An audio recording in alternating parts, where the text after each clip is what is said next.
On today's show, Yu Darvish officially undergoing surgery and is out for all of the 2026 season. Is this the worst possible omen that the Padres could have gotten? And even more importantly, is this a sign that Yu Darvish is officially going to retire?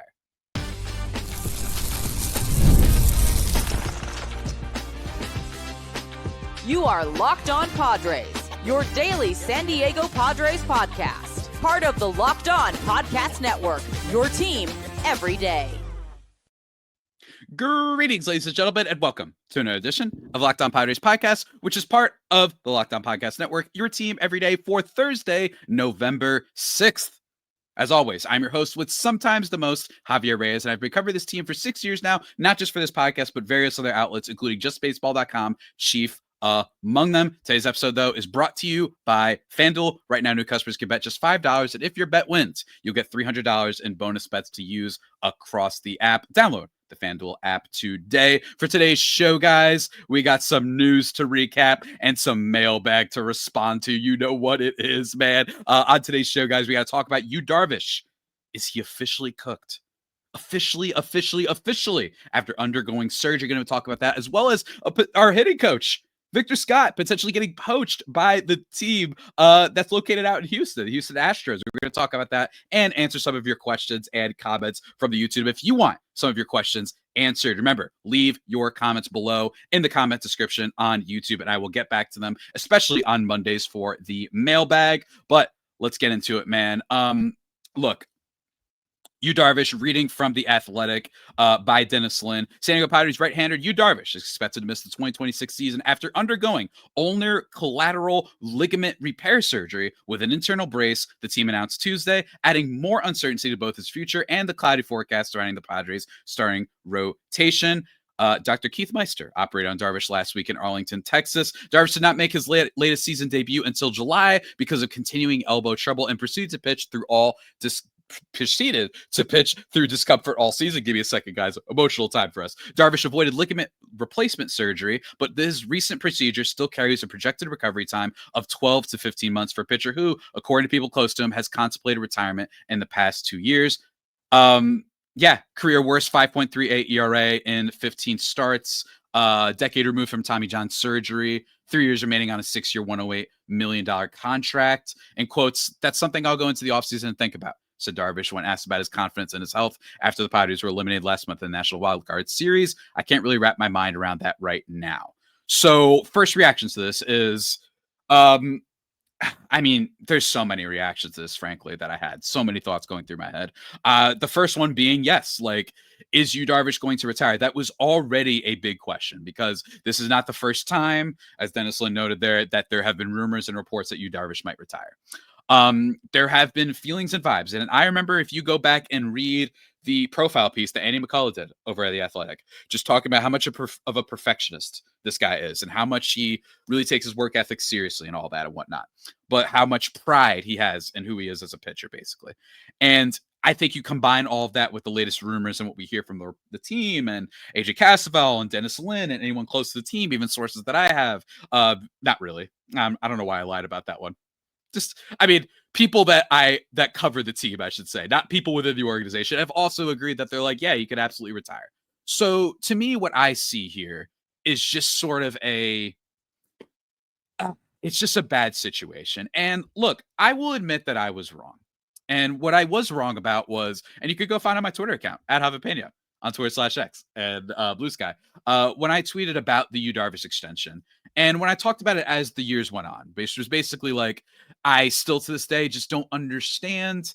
I don't think that this was a deal that had to be made. I think you could have waited, and I think you bid against yourself when they did that. It's not a contract that's absolutely murdering them necessarily because of the average annual value not being through the roof, but a 6-year contract for someone when he's 36, who's had injury problems before, maybe we shouldn't be surprised by this. But at the time, because of what I just mentioned about the McCullough piece and what we know about Darvish, that if there's anyone to have bet on to be able to age gracefully, it was Yu Darvish. But if you actually look at him ever since, he really hasn't aged gracefully at all. In the 2023 season, he racked a 4.56 ERA across 136 innings. Then after that, he was good, but in only 81 innings with a 3.31 ERA this year. And in 72 innings this year, 5.38. And he's going to be out all of next year.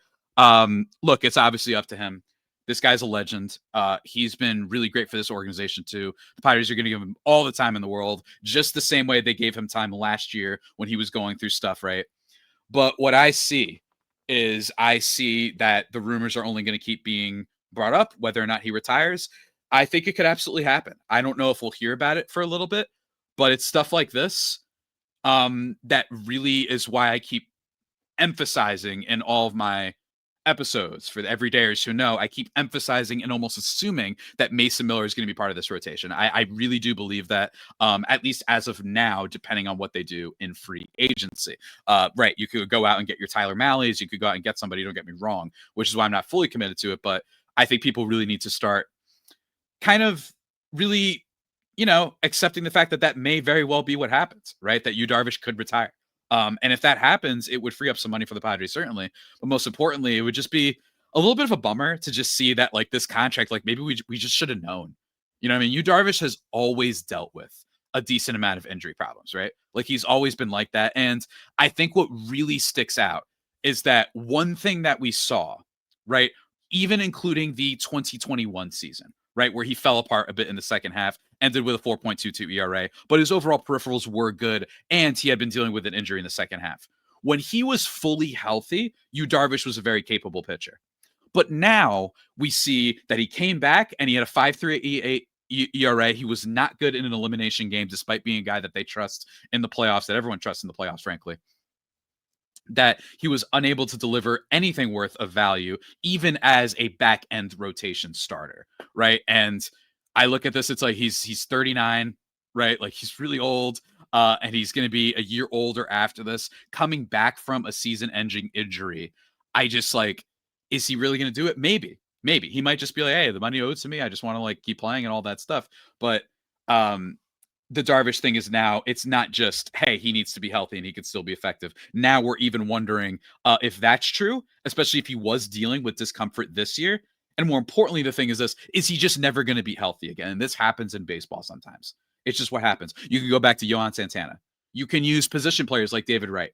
Sometimes guys get hurt and they're just unable to ever get back on the field healthy. And I know that baseball fans, it must be maddening for them. They get frustrated because baseball is not the sport that you think of initially for being the one that's going to cause all these injuries. You think of football, right? Or even you think of basketball sometimes. So I understand the frustration, but bottom line is this, is that if he's unable to make it back onto the field, I mean, I could see an early retirement for our guy, Yu Darvish. I really could. But it's just a bummer.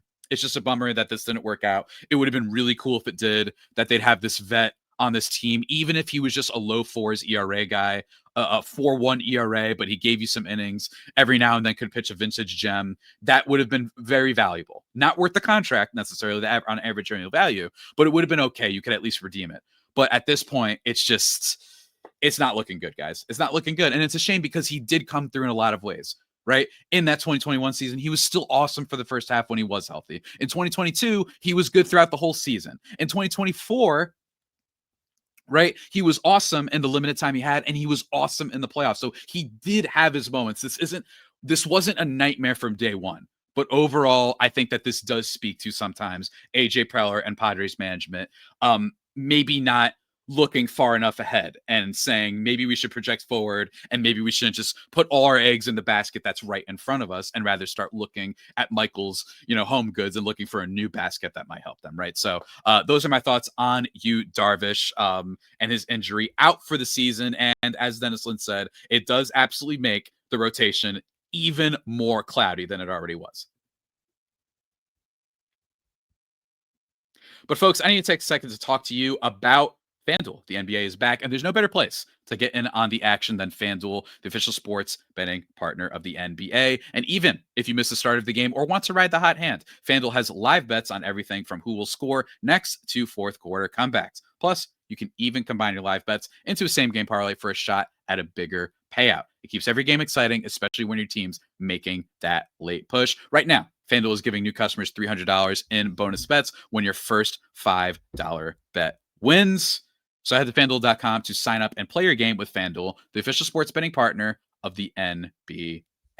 Go and, go check it out.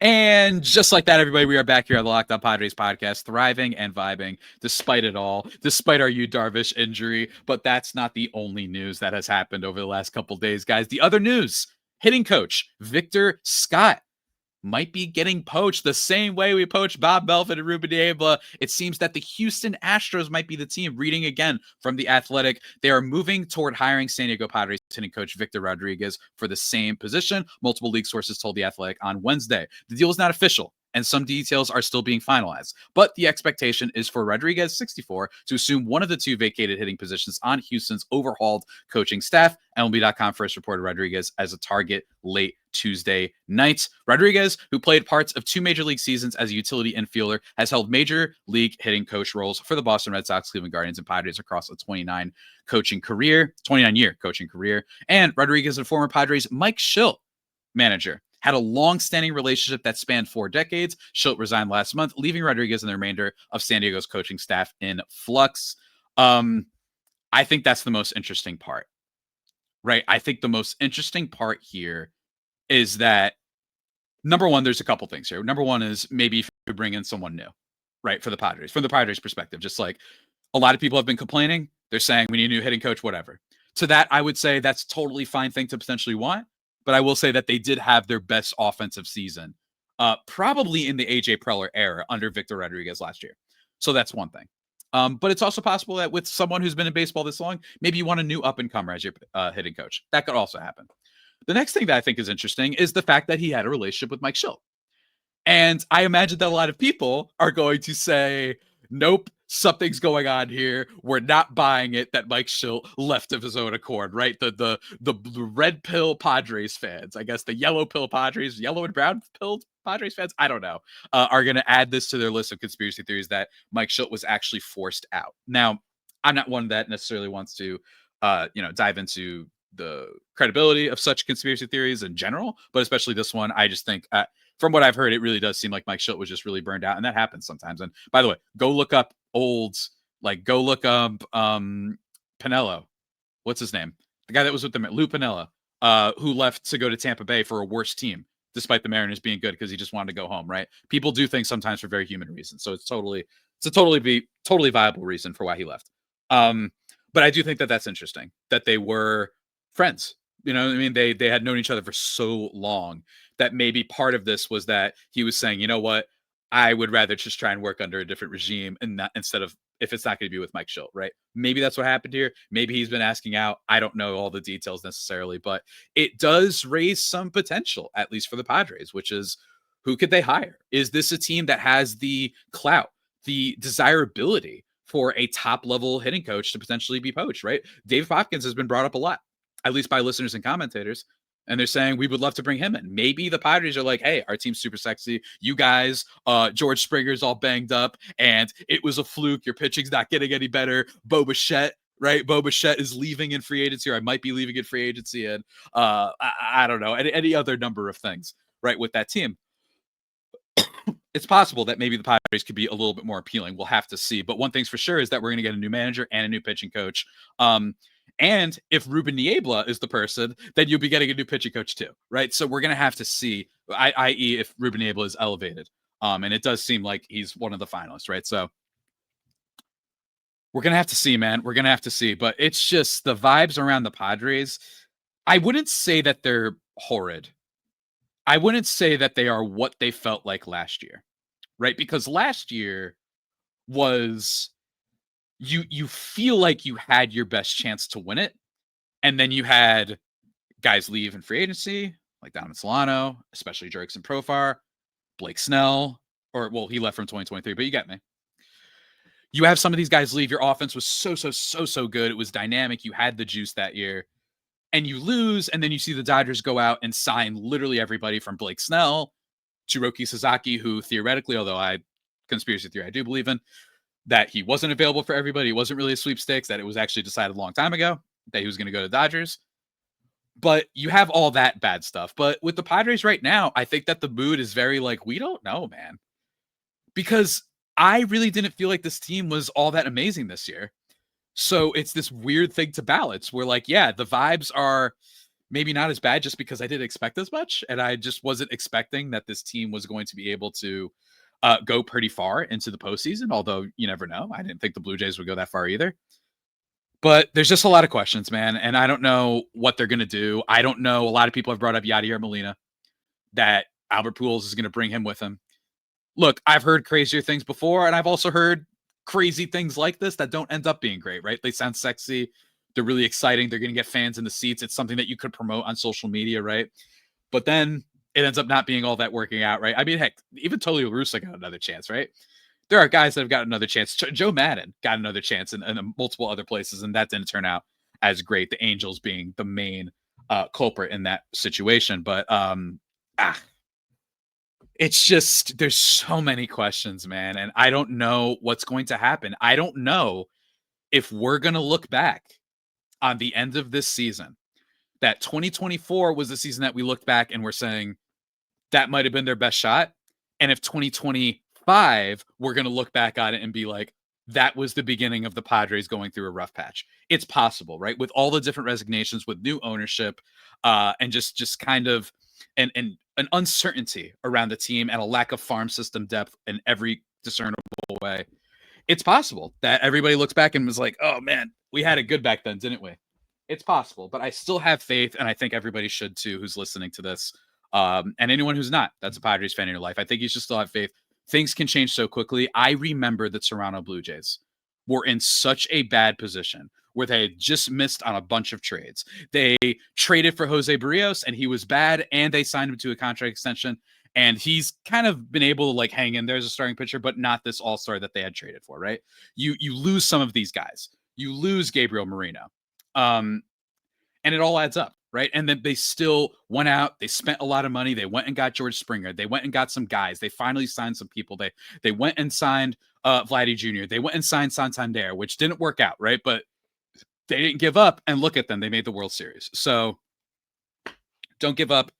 But I'd be lying to you if I didn't say that the Padres vibes right now are less than ideal. Let's say that. Less than ideal because there's just too much uncertainty and we don't know if the team is going to be able to come back and retool for next year. Although I would not count AJ Preller out. He has been in these type of situations before and has managed to make us all be like, wow, this will be great. We might just have to wait a bit and then get whatever the last starting pitcher that hasn't been signed because teams are too cheap. And then they finagle and find some deal the way they did with Nick Pivetta. And all of a sudden the vibes are back. So we'll have to see. But that is it. Victor Rodriguez expected to be hired by the Houston Astros. But folks, I'm not done, man. I want to talk about some mailbag questions because you guys leave plenty and I don't always get to them. You know why? Because I talk too much sometimes. It's a fault of mine. What can I say? We're going to get into those and preview some upcoming things content-wise for not just this week, but the weeks ahead. And let me tell you, you guys sent some really good questions. It's awesome. Keep it up. But first, friends, I need to take a second to talk to you about Prize Picks. You and I make decisions every day, but on Prize Picks, being right can get you paid. Don't miss any of the excitement of this sports season. Whether you're following the NFL, NBA, or both, there's no better time to jump in on the action. If you haven't tried it yet, Prize Picks is the simplest way to play. Just pick more or less on at least 2 player stats, and if you get them right, you win. It takes less than 60 seconds to make your lineup, and you can play anywhere Prize Picks operates, including California, Texas, and Georgia. Download the Prize Picks app today and use code LOCKEDONMLB to get $50 in lineups after you play your first $5 lineup. That's code LOCKEDONMLB for $50 off in your lineups after your first $5 lineup. Prize Picks, it's oh so good to be right. Go check it out.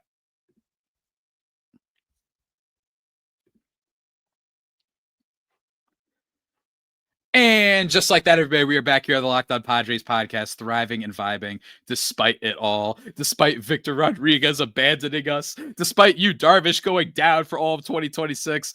We still keep smiling despite it all. Let's talk about some of the other comments and questions that you guys sent me.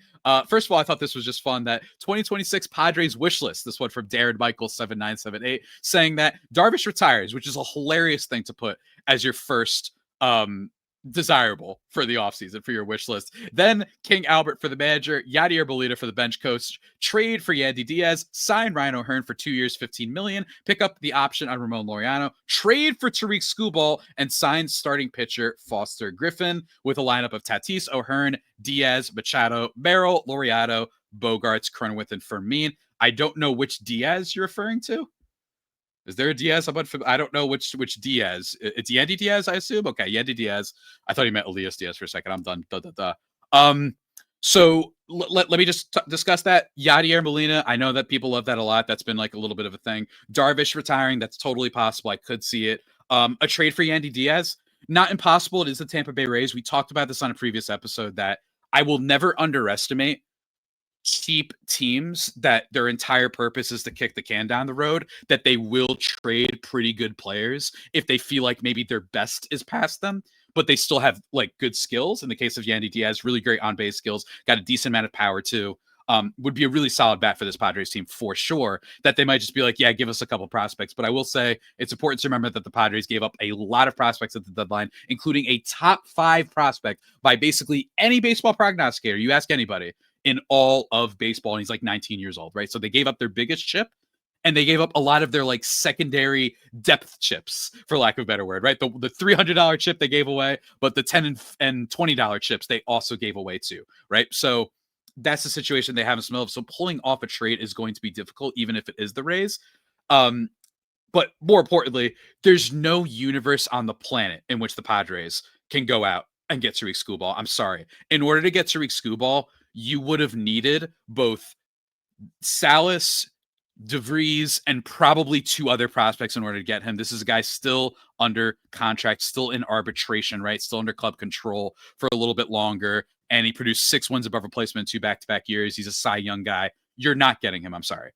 And if you're upset about that, then next time, do not come to me complaining about the Padres not going all in at all times. Because guess what?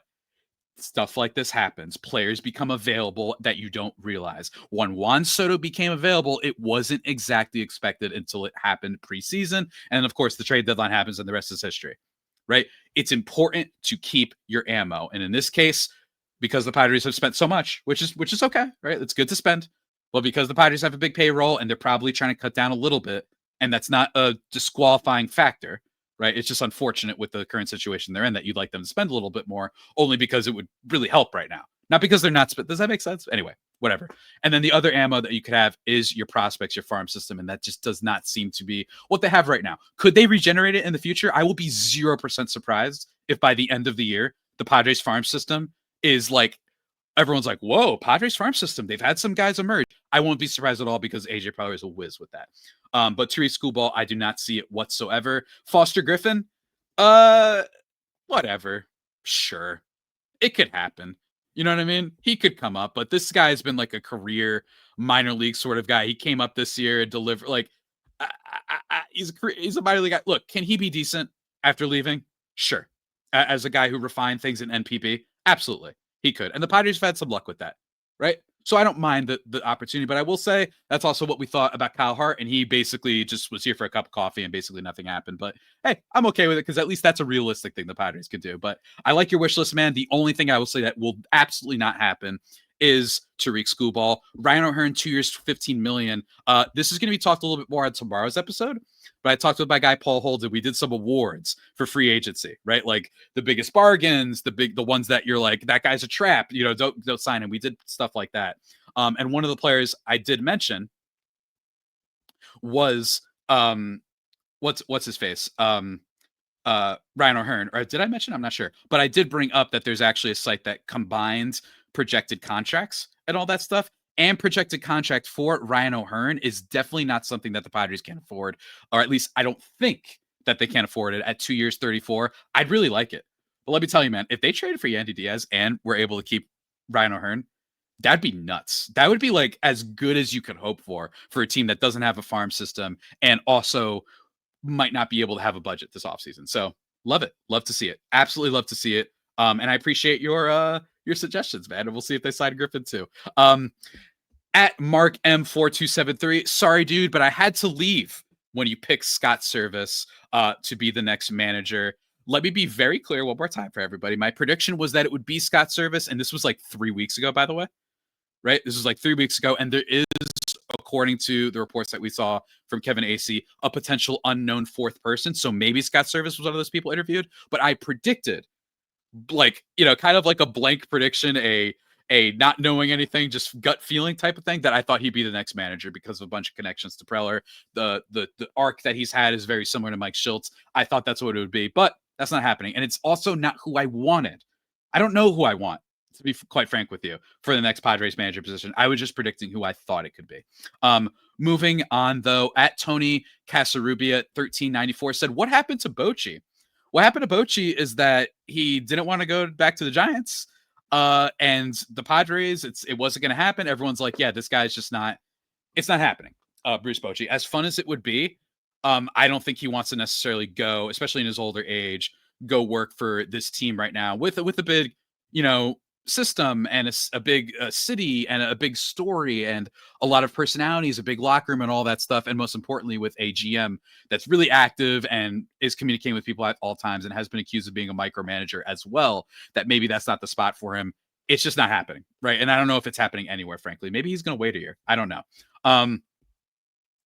Let's see here. At LAA Acevedo 625 says, I would love Kyle Schwarber. So would I, buddy. It would literally be the perfect player for this Padres team to bring in someone with some power who also gets you some on-base stuff. And it's okay. They don't need defense because of Merrill, right? Because of Laureano, or at least he's not the best defender, Laureano, but he is going to be playing left field next year. I have no doubt they'll pick up that option. And then Tatis, the Gold Glover, right? That would be awesome because you could just stick him at DH and have him rake, right? Like, what is it, 50-something home runs this year that he hit? But I think that other teams have more money to send out that way, and I don't think the Padres have enough. Although his projection isn't as crazy as you would think, right? 4 years, 118. That's not impossible. I just don't know. Can Preller smooch his way and be like, hey, guys, made the playoffs again. Attendance was up. Ratings were up. This is great. Let's go do it. Not impossible, but I really don't foresee it happening. But stay tuned for tomorrow, where we also talk about Kyle Schwarber, which should be a lot of fun for the free agency thing. Let me see what we got here. I like this one. At Grant Jordan 8318 says, Javi, my guy, we already gave up on Xander being a superstar. Just made me laugh. I get it. And we got a couple of comments on the Xander Bogaerts player review. Everybody go check out all the player reviews on the channel. I've had a lot of fun doing them and just looking at their year. And I basically have been optimistic a little bit about Bogaerts, saying I think he could at least be a decent player going forward for a bunch of reasons, including running to scoring position, lifting the ball more, his great defensive developments. But go check out the full in-depth breakdown of that. I would greatly appreciate that. Last comment I want to get into, at Mike VQ8ZW says, as for Ethan Salas, right, who you keep hyping up, right? I keep hyping up a little bit. His defense is there. So what? We need some bats, and badly.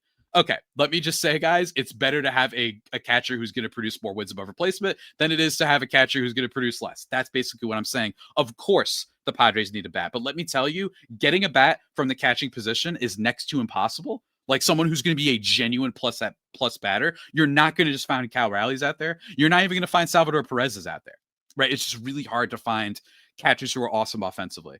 The reason I'm excited about Salas still is because it seems like he has genuinely, like, unbelievable skills behind the plate, which is what you need from a catcher, and it's absolutely worth it to maximize your pitchers and get more called strikes, have people not steal bases around you, all that sort of stuff, right? That's very, very important. Calling games, blah, blah, blah, blah. Look at Patrick Bailey producing like multiple wins above replacement despite not being able to hit at all.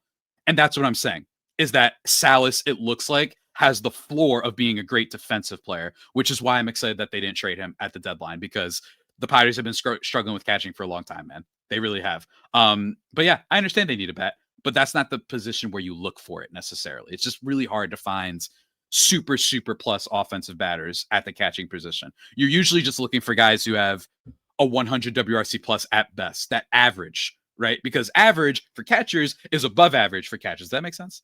Average for a catcher is like above average at the position for what you get offensively. So hopefully they can do that. And that's why I think Ethan Salas, depending on how Freddie Fermin goes, what happens in that situation, I could see a world in which the Padres call him up, expedite him, and say, we need that defense right now. He's a high floor guy because of the defense alone. And maybe the bat develops. I wouldn't do it because I want the bat to develop, but those are my thoughts on Ethan Salas.